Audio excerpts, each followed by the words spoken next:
Okay so hello everyone. इस video में बात करने वाले हैं सिस्टम कॉल्स और यूनिक्स कमांड्स के बारे में। तो इस वीडियो में हम सबसे पहले डिस्कस करेंगे सिस्टम कॉल्स के बारे में, डिफरेंट डिफरेंट सिस्टम कॉल्स को देखेंगे। फिर जो फॉक्स सिस्टम कॉल है वो बहुत ही ज़्यादा इंपॉर्टेंट है, तो उसको हम डिटेल में विद एग्जांपल्स डिस्कस करेंगे। 3-4 एग्जांपल देखेंगे उसके फॉक्स सिस्टम कॉल के, जिसको हम पूरी की पूरी डिटेल में डिस्कस करेंगे और उसके बाद डिस्कस करेंगे यूनिक्स कमांड्स के बारे में।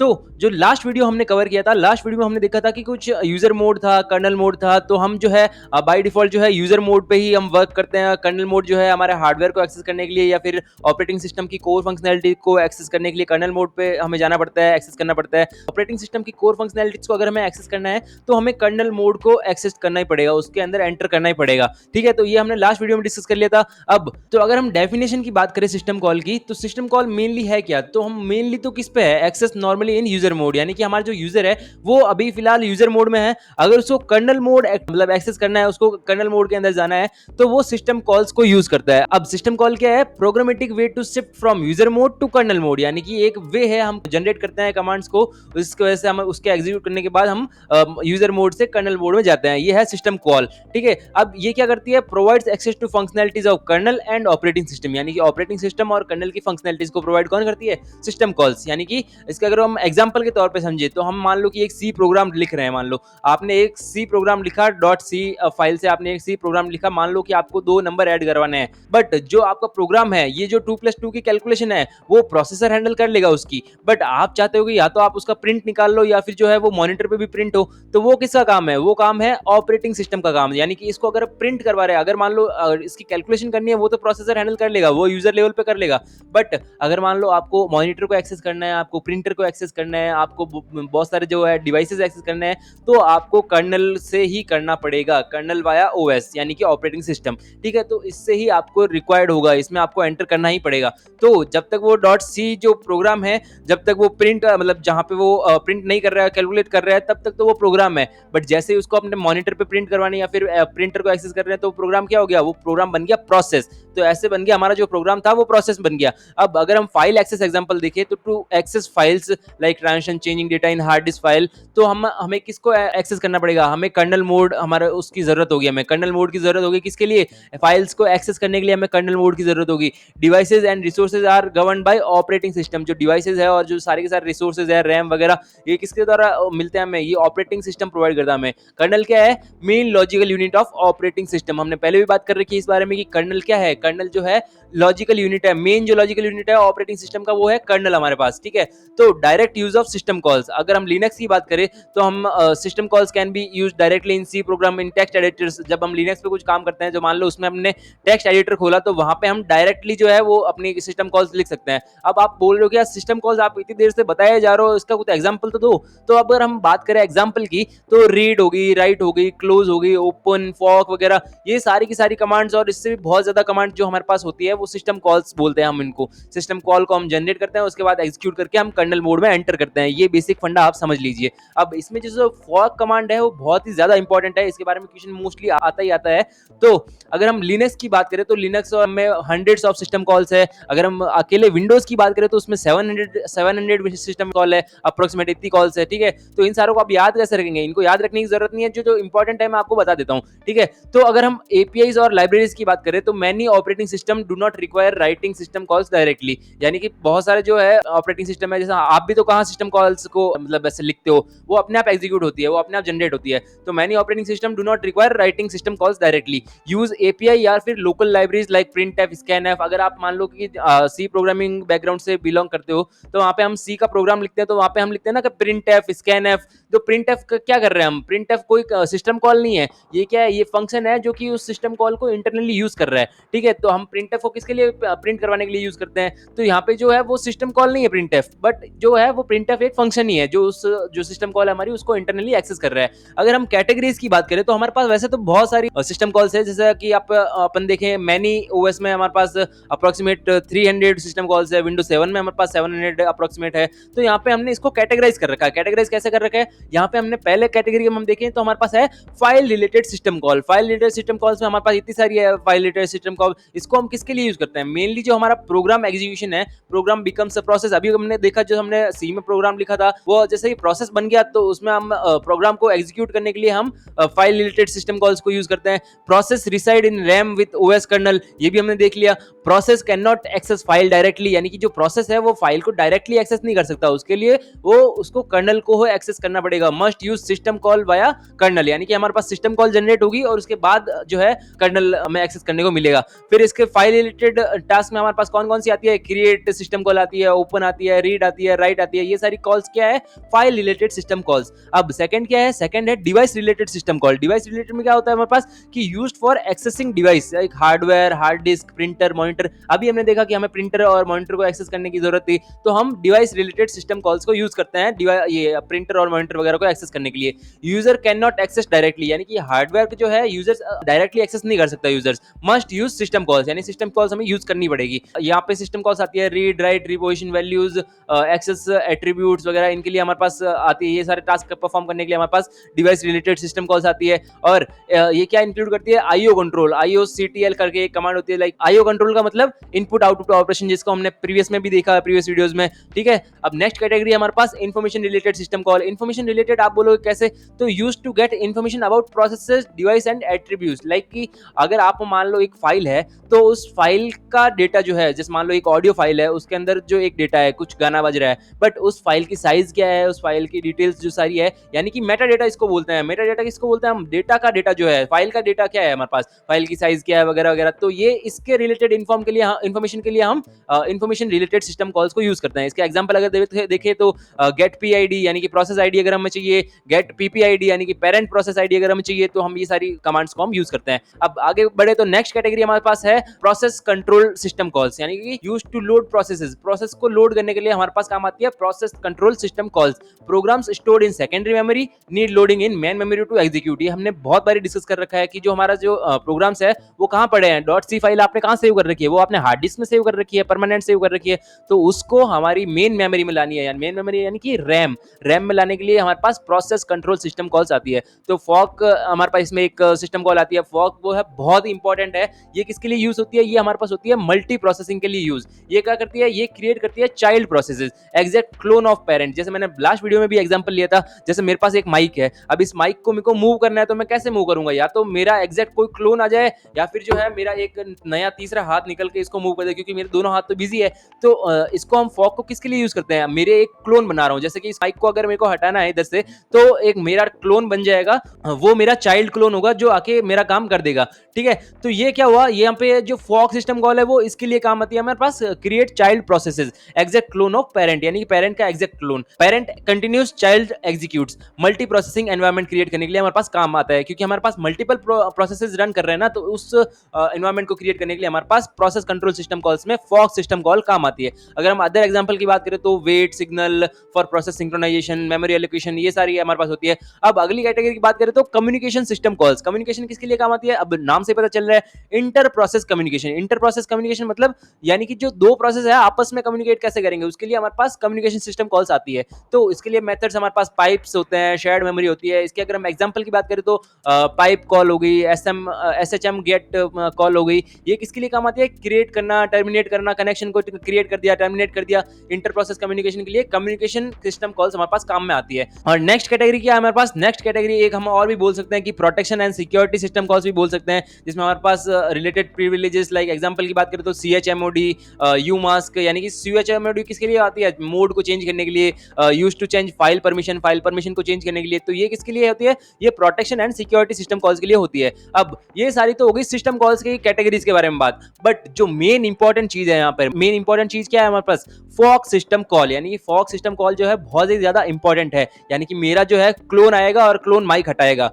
तो यहाँ पे हम आगे बढ़ते हुए डिस्कस करते हैं फॉक सिस्टम कॉल के बारे में। अगर हम इंट्रोडक्शन की बात करें तो fork use to create child processes, ये भी हमने बात कर ली। अगर हम इसके एग्जांपल की बात करें तो C program with printf hello world parent program. एक हमने सी प्रोग्राम लिख रखा है कोई भी हेलो वर्ल्ड के साथ, तो वो क्या है? वो एक पेरेंट प्रोग्राम है। राइटिंग फॉक इन पेरेंट, यानी कि जो हमारे पास स्क्रीन पे एग्जांपल दिख रहा है आपको, अगर हमने इसके बीच में फॉक लिख दिया तो फॉक क्या करेगा? एक चाइल्ड प्रोसेस क्रिएट हो जाएगा उसका। तो चाइल्ड प्रोसेस जैसे क्रिएट हुआ, हमने प्रिंटफ से पहले लिख दिया, तो चाइल्ड क्या करेगा? चाइल्ड एग्जैक्ट क्लोन हो गया पेरेंट का, ठीक है। तो both parent and child have their own IDs, child और पेरेंट की दोनों की अलग अलग आईडी है, but child resume execution from point where fork was called, यानी कि फॉक जहां से कॉल हुआ वहीं से ही चाइल्ड एक्टिव हो जाएगा और पेरेंट भी एग्जीक्यूट कर लेगा और चाइल्ड भी एग्जीक्यूट कर लेगा। अब यहाँ पे हमारे पास अगर वैल्यूज की बात करें तो फॉक क्या वैल्यूज रिटर्न करता है? फॉक हमें करता है 3 वैल्यूज रिटर्न, पॉजिटिव, नेगेटिव और जीरो। तो अगर जीरो की बात करें तो जीरो हमारे पास है चाइल्ड प्रोसेस के लिए, अगर हमें फॉक जीरो रिटर्न कर रहा है मतलब अपना चाइल्ड प्रोसेस जो है क्रिएट हो चुका है। अगर पॉजिटिव रिटर्न कर रहा है तो मतलब पेरेंट प्रोसेस है, वो जो प्रोसेस है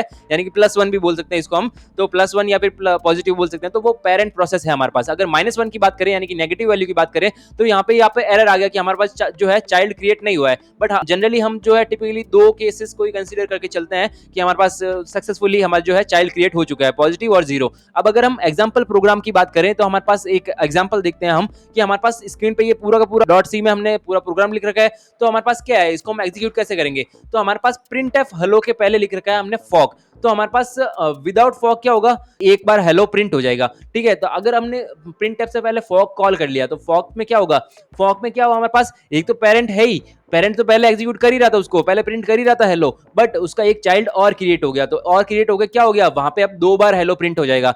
बट अगर हम इसको फॉक को 2 बार लिखते तो क्या होगा, जब फॉक को हमने 2 बार लिखा तो पहले वाले फॉक ने क्या किया, पहले वाले फॉक ने एक पेरेंट क्रिएट किया और एक चाइल्ड क्रिएट किया, फिर जो सेकंड फॉक है वो क्या करेगा, वो चाइल्ड का भी एक चाइल्ड क्रिएट करेगा और वो चाइल्ड तो है ही, और पेरेंट का भी एक और चाइल्ड क्रिएट कर देगा। मतलब क्या होगा, हमारे पास दोनों के दोनों नए चाइल्ड क्रिएट कर लेंगे, तो हमारे पास टोटल कितने हो जाएंगे, 4 हो जाएंगे हमारे पास। तो प्रोसेसेस कितने हो गए, 4 प्रोसेस हो गए, और हेलो कितनी बार प्रिंट हो जाएगा, हमारे पास हेलो 4 बार प्रिंट हो जाएगा। इस एनालॉजी को आप स्क्रीन पे अच्छे से देख सकते हो कि जैसे ही हमने पहला फॉक कॉल किया तो हमारे पास जो है 2 आ गए, एक तो पेरेंट पहले था ही और C1 उसका चाइल्ड आ गया। बट जब हमने दूसरी बार फॉक कॉल किया तो C1 का चाइल्ड क्या हो गया, C1 का चाइल्ड हो गया C2, और C1 तो था ही, और P का और चाइल्ड क्या हो गया C3, और पेरेंट तो है ही, तो यहाँ पे हमारे पास 4 हो गए। तो फॉक का अगर फॉर्मूले की बात करें तो अगर हमारे पास n टाइम्स फॉक लिख रखा है प्रोग्राम के अंदर तो हमारे पास टोटल आउटपुट एग्जीक्यूशन कितने होंगे, टोटल नंबर ऑफ अगर मान लो हेलो प्रिंट कितने होंगे, 2 to the power n। अगर हम n की वैल्यू 3 ले ले यहाँ पे तो 2 to the power n means 2 to the power 3 equal to 8। अगर हम चाइल्ड प्रोसेस की बात करें तो यहाँ पे 2 पावर n माइनस 1, ये हो गया इसका फॉर्मूला। चाइल्ड प्रोसेस कितने होंगे, 2 पावर 3 8, 8 माइनस 1 इक्वल टू 7, तो चाइल्ड प्रोसेस हो गया हमारे पास 7, एग्जीक्यूशन हो गया हमारे पास 8, यानी कि एक तो प्लस ओरिजिनल 1 पेरेंट है ही है, 8 बार तो हेलो प्रिंट होगा, इसमें तो 7 चाइल्ड प्रोसेस होंगे और एक पेरेंट होगा। तो ये हमारे पास फॉक का फॉर्मूला आ गया। अब अगर हम फॉक के क्वेश्चन और एग्जांपल की बात करें तो हमारे पास एक प्रोग्राम दे रखा है, इस प्रोग्राम में हमारे पास दे रखा है कि हमारे पास एक इफ कंडीशन है, इफ कंडीशन के अंदर एक और फॉक कॉल कर रखा है, कंडीशन में क्या दे रखा है, फॉक एंड फॉक, और इस कंडीशन के अंदर हमने एक और दे रखा है कि फॉक, और उसके बाद इस इफ ब्लॉक के बाहर हमने लिख रखा है प्रिंट हेलो। अब प्रिंट एफ हेलो ये हमारे पास क्वेश्चन है, तो इसको अगर हम एग्जीक्यूट करें तो कैसे एग्जीक्यूट होगा, आप यहाँ पे देखना पूरे स्क्रीन पे एग्जांपल को ध्यान से समझना, क्योंकि ऐसे क्वेश्चन गेट में आ भी चुके हैं, 2019 में एक बार गेट में आ भी चुका है ये वाला क्वेश्चन, सेम क्वेश्चन आ रखा है। ठीक है, तो अगर हम इस क्वेश्चन को सॉल्व करें तो हमारे पास क्या होगा, इफ है, इफ की कंडीशन में हमने सबसे पहले एंटर किया फॉक में, तो हमारे पास फॉक को हम जानते हैं कि एक तो पेरेंट क्रिएट करेगा, एक चाइल्ड क्रिएट करेगा, पेरेंट P क्रिएट कर दिया, चाइल्ड C1 क्रिएट कर दिया। पेरेंट की वैल्यू क्या होती है, पेरेंट की वैल्यू होती है हमारे पास 1 यानी कि पॉजिटिव में, और जो चाइल्ड है उसकी वैल्यू होती है 0 हमारे पास। इफ मान लो, अगर मैं मान लो इसको वैल्यू को 0 लेके चलूं, फर्स्ट फॉक है, चाइल्ड क्रिएट हो गया हमारे पास, तो चाइल्ड की फॉक की वैल्यू अगर हम 0 लेके चले तो 0 का किसी भी इसके साथ एंड करने पर हमारे पास क्या होता है, 0 ही मिलता है, तो यानी कि ये कंडीशन हमारे पास फॉल्स हो गई, और जो हमारा चाइल्ड है वो पूरी इफ कंडीशन के अंदर वाला फॉक एग्जीक्यूट नहीं करेगा और डायरेक्ट प्रिंट एफ पे चला जाएगा। तो इस चाइल्ड ने क्या किया, C1 चाइल्ड ने हमारे पास हेलो प्रिंट कर दिया, तो इस चाइल्ड की तो हमारे पास कहानी सॉल्व हो गई। बट दूसरी कंडीशन क्या हो जाएगी, ये जो फॉक है हमें रिटर्न कर दे, जो पहला वाला फॉक है हमें रिटर्न कर दे पॉजिटिव वैल्यू, यानी पॉजिटिव वैल्यू हमारा पेरेंट हो गया, यानी कि जो हमारा एंड है तो सेकंड फॉक को भी चेक करना पड़ेगा, तो पेरेंट की वैल्यू हम मान लो कि 1 हो गई, तो 1 एंड, और जो दूसरा फॉक है आप दूसरे फॉक को देख रहे हो, तो दूसरे फॉक ने मान लो पहले चाइल्ड क्रिएट कर लिया, तो 1 एंड 0, मतलब कि 1 एंड 0 क्या हो गया, हमारे पास ऑपरेटर है एंड, तो 1 एंड 0 होता है हमारे पास 0, तो ये भी कंडीशन होगी फॉल्स, तो ये भी क्या करेगा, अंदर वाले फॉक को एग्जीक्यूट नहीं करेगा और बाहर वाले डायरेक्ट प्रिंट एफ पे चला जाएगा। तो ये कंडीशन में हमारे पास दूसरी बार हेलो प्रिंट हो गया। बट हम दूसरे वाले फॉक की सेकंड कंडीशन भी तो अभी बाकी है, तो सेकंड कंडीशन में क्या होगा, सेकंड कंडीशन में हमारे पास जो है वो पॉजिटिव हो जाएगा, तो 1 एंड एंड वन मीन्स कि ये ट्रू हो गई कंडीशन। तो ट्रू होते ही जैसे ही हमारे पास हम अंदर वाले फॉक में चले जाएंगे, तो जैसे हम अंदर वाले फॉक में चले गए तो वहां पे उसके दो और हो जाएंगे हमारे पास, मीन्स कि जो अंदर वाला फॉक है उसका भी पेरेंट होगा, उसका भी चाइल्ड होगा, तो वहां पे दो बार और प्रिंट होगा हमारे पास, प्रिंट एफ से स्टेटमेंट से हेलो और दो बार प्रिंट होगा।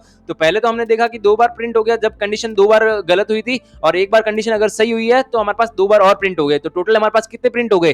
टोटल हमारे पास हो गए 4 बार हेलो प्रिंट। ठीक है, तो हमारे पास टोटल आउटपुट आ गया 4 बार। तो इस क्वेश्चन का करेक्ट आंसर होगा 4। ठीक है, तो अब हम आगे बढ़ते हैं और बात करते हैं यूनिक्स कमांड्स के बारे में। तो आगे बढ़ने से पहले मैं आपको थोड़ा सा समझा देता हूं कि हमारे पास कैटेगरीज कितनी होती है और कैटेगरीज में हम कितने टाइप की परमिशन अलॉट कर सकते हैं। तो हमारे पास कैटेगरीज भी 3 है, परमिशन भी 3 है। तो कैटेगरीज कौन कौन सी है? U G O. यू मतलब यूजर, जी मतलब ग्रुप, ओ मतलब अदर्स। और जो परमिशन हमारे पास 3 टाइप की है वो क्या क्या है? रीड, राइट और एक्स। मींस रीड, राइट और execute. Read R, write W and execute X. इसका मतलब क्या हुआ? हमारे पास टोटल 9 पोजीशन हो गई। 9 पोजीशन कैसे हो गई? हर एक कैटेगरी को हर एक परमिशन अलॉट कर दो। मान लो तीनों परमिशन हमें देनी है, यू यानी कि यूजर को हमें देनी है, ग्रुप को तीनों परमिशन देनी है और अदर्स को तीनों देनी है। तो हमारे पास कितनी हो गई? R W x, R W x, R W x. यहाँ पे हमारे पास ये 9 आपको ऐसे कंटिन्यूस सीक्वेंशियली याद रखना है कि R W x, R W x, R W x. अगर आपको यूजर को 2 परमिशन प्रोवाइड करनी है तो आप क्या करोगे? आपको रीड और राइट करनी है तो आप एक्स वहां पे नहीं लिखोगे, और अगर आपको मान लो ग्रुप को तीनों की तीनों देनी है तो आप क्या लिखोगे? आर डब्ल्यू एक्स, वहां पे तीनों की तीनों लिखोगे। अगर आपको अदर्स को देनी है 2 परमिशन तो आर और एक्स लिख दोगे। ठीक है, तो यहाँ पे हमारे पास जो परमिशन आपको देनी है वो परमिशन आप लिख दोगे। तो हमारे पास क्वेश्चन में क्या रखा है? Which command is used to assign only read permission to all 3 categories of file note. यानी कि हमारे पास ओनली रीड कमांड हमें असाइन करनी है। तो जो chmod है, हमें मोड चेंज करने के लिए हम जिसको हम यूज करते हैं, तो हमें पता है कि हमें परमिशन अगर असाइन करनी है तो हमें chmod यूज करना पड़ेगा। अब पहले ऑप्शन में क्या दे रखा है? chmod a minus rw। ये किसको दे रहा है? ए दे रहा है। ए मतलब कि सारी की सारी कैटेगरीज को दे रहा है आर और डब्ल्यू, बट यहाँ पे माइनस लिख रखा है, मतलब ये आर और डब्ल्यू, ये जो रीड और राइट की जो है वो हटा रहा है परमिशन, ये दे नहीं रहा। अगर ए प्लस आर होता तो यहाँ पे पूरा ऑप्शन वो करेक्ट हो जाता, बट ये करेक्ट नहीं है, यहाँ पे माइनस लिख रखा है। बी में ऑप्शन में क्या है? chmod go plus R. मतलब यहाँ पे क्या दे रखा है? ग्रुप और अदर्स को आपने रीड परमिशन दे रखी है, बट हमें तो तीनों कैटेगरी को देनी है ना। तो यहाँ पे हमारे पास थर्ड ऑप्शन में क्या दे रखा है? chmod ugo equal to R. Means कि यहाँ पे यूजर, ग्रुप और अदर्स तीनों को हमने रीड परमिशन दे रखी है। तो सी ऑप्शन जो है हमारा करेक्ट हो जाएगा। आप डी को भी देख लेते एक बार। तो टी में क्या दे रखा है? chmod u plus R, G plus R और अदर्स माइनस एक्स। मतलब कि यूजर को इसने रीड दे दी, ग्रुप को इसने रीड दे दी, बट जो अदर्स है उसमें रीड नहीं दे के उसने एग्जीक्यूट को माइनस कर रखा है। तो ये हमारे पास गलत हो गया ऑप्शन। अब सेकंड क्वेश्चन क्या है हमारे पास? chmod ugo plus rw note. ये हमारे पास कमांड दे रखी है। इस कमांड को हमें रिप्रेजेंट करना है ऑक्टल नोटेशन में। अब ऑक्टल नोटेशन में कैसे रिप्रेजेंट करेंगे? तो आपको एक और चीज याद रखनी है कि जो रीड कमांड है उसको हम 4 से डिनोट करते हैं, राइट कमांड को हम 2 से डिनोट करते हैं और एग्जीक्यूट कमांड को हम 1 से डिनोट करते हैं। अब हमारे पास क्या है? यूजीओ यानी कि तीनों के तीनों ग्रुप है, उनमें हमने रीड राइट को देना है। तो रीड राइट को अगर देना है तो रीड की वैल्यू क्या है? रीड की वैल्यू 4 है, राइट की वैल्यू क्या है? राइट की वैल्यू 2 है। तो 4 प्लस 2 कितनी होगी हमारे पास? 6। तो पहला ऑप्शन अगर हम देखें chmod 555 नोट, तो 5 किसकी वैल्यू होगी? 4 प्लस 1 की। 4 किसकी है? रीड की। एक्स 1 किसकी है? एक्स मतलब एग्जीक्यूट की। तो यहाँ पर हमारे पास एग्जीक्यूट को तो देनी नहीं है ना, रीड और राइट ही देनी है हमारे पास। तो पहला ऑप्शन गलत हो गया, 555 नोट गलत हो गया। अगर 3 बार 5 क्यों लिख रखा है? क्योंकि यूजीओ हमारे पास 3 कैटेगरीज है ना, तो पहला 5 है जो यूजर के लिए, दूसरा ग्रुप के लिए, तीसरा अदर्स के लिए। ठीक है, तो अब बी ऑप्शन को देखें तो chmod 666 नोट। अब 6 अब हमारे पास ऑप्शन था, रीड की वैल्यू है 4 और राइट की वैल्यू है 2, तो 4 प्लस 2 6 हो गया। तो 6 ये वाला ऑप्शन है हमारे पास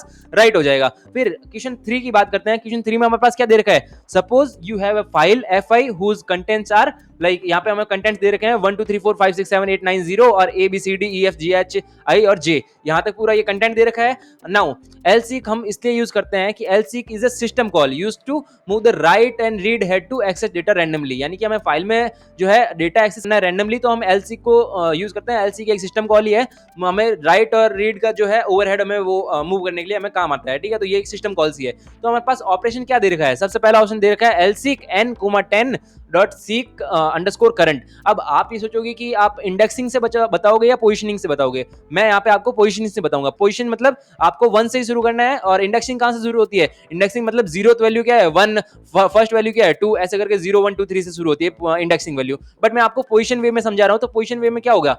एलसीक n, 10 मतलब कि जो हमारे पास पॉइंटर है वो अभी बाय डिफॉल्ट तो किस पे होता है हमारे पास होता है फर्स्ट पोजीशन पे होता है बाय डिफॉल्ट ही, ठीक है। तो हमारे पास इसमें क्या दे रखा है, 10 करके दे रखा है और सीक करंट का मतलब क्या होता है, जो आपका करंट पॉइंटर है वो 10 पोजीशन आगे शिफ्ट हो जाए। तो 10 पोजीशन आगे शिफ्ट हो गए, किस पे शिफ्ट हो जाएगा, 0 पे शिफ्ट हो जाएगा। तो ये हमने पहली कमांड एग्जीक्यूट कर ली। फिर सेकंड क्या है, सेकंड में दे रखा है कि एलसीक n, 5 सीक सेट। अब सीक सेट में क्या होता है, हम हेडर की जो है हमारा उसको हम सेट कर रहे हैं 5th पोजीशन पे, यानी कि जो n हमने कर रखा है हम 5th पोजीशन पे सेट करके कहां पे आ गया, वो आ गया 5 पे। तो इसका जो आंसर है, यहाँ पे हमारे पास दो ही कमांड थी, हमने देख लिया कि कहां पे आ रहा है। तो इसके बाद हमारा जो पॉइंटर है वो कहां पे आ रहा है, ये हमें क्वेश्चन में पूछा है, तो ये हमारा आ रहा है 5th पोजीशन पे, यानी कि 5th पोजीशन मतलब इसका आंसर आ गया 5 पे। तो यहाँ पे हम बता रहे हैं कि पोजीशन में कहां पे पहुंचा हमारा पोजीशन, ठीक है। आफ्टर अप्लाइंग एलसीक 2 times what will be the current position at RW, मतलब रीड राइट हेड की करंट पोजीशन क्या होगी। पोजीशन ही पूछ रखी है, अगर इंडेक्सिंग पूछता तो वहां पे इंडेक्सिंग अलग होती, तो अगर पोजीशन पूछ रखी है तो 5th पोजीशन पे हमारे पास आ जाएगा। तो यहाँ पे हमने देख लिया ये। तो ये सब कुछ था एलसीक के बारे में, सिस्टम कॉल्स के बारे में। और इस वीडियो के लिए बस इतना ही, मिलते हैं हम नेक्स्ट वीडियो में, तब तक के लिए बाय बाय।